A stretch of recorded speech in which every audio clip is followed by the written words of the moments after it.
A prominent question among many of us these days is whether we should get the COVID-19 vaccine or not. As a cardiologist, my patients know they are at high risk from COVID because of their age and health problems, but they're also unsure if the vaccine's benefits outweigh the risks. The question I get over and over is, should I get the COVID vaccine? I understand the uncertainty because we don't have years of information to help with our decision. COVID has been around for less than a year now, and the vaccines have only become available in the last several weeks to months.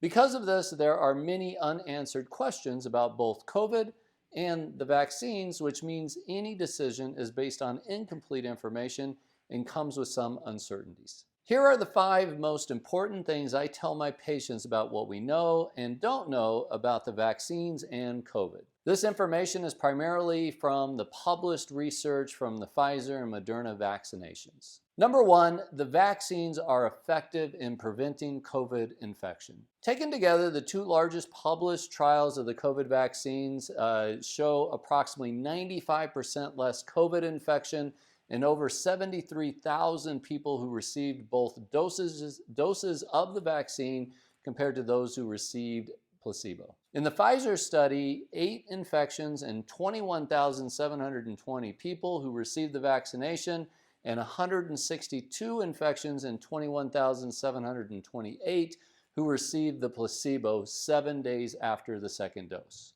In the Moderna study, 11 infections in the 15,000 people who received the vaccination and 185 infections in the 15,000 who received the placebo 14 days after the second dose.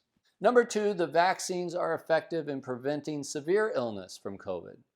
In the Pfizer study, of the 10 people who developed severe COVID illness after the first dose, 9 were in the placebo group. In the Moderna study, 30 people developed severe COVID illness. All occurred in the group that received the placebo. Number 3, the near-term side effects are minor. Both vaccines showed an increase in minor temporary side effects in the vaccine group compared to placebo, such as pain at the injection site, headache, fever, and fatigue. The Moderna vaccine had slightly higher rates of minor side effects, 40 to 60% of people, than the Pfizer vaccine, which is more 20 to 50% depending on the symptom.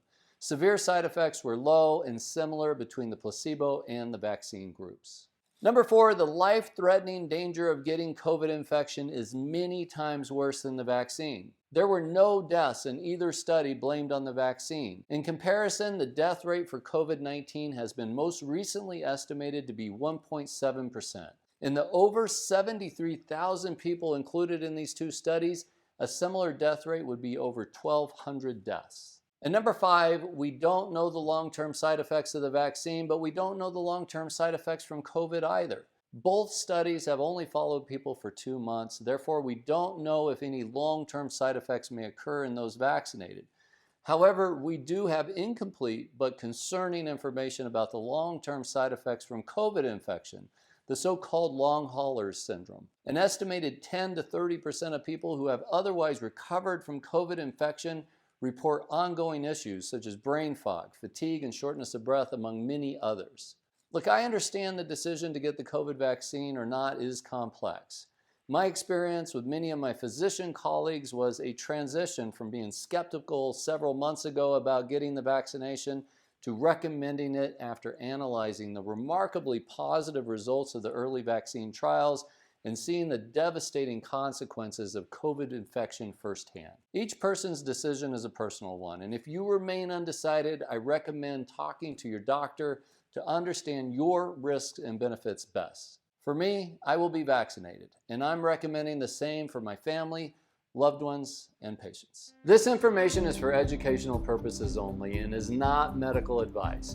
Don't make any decisions about your medical treatment without first talking to your doctor.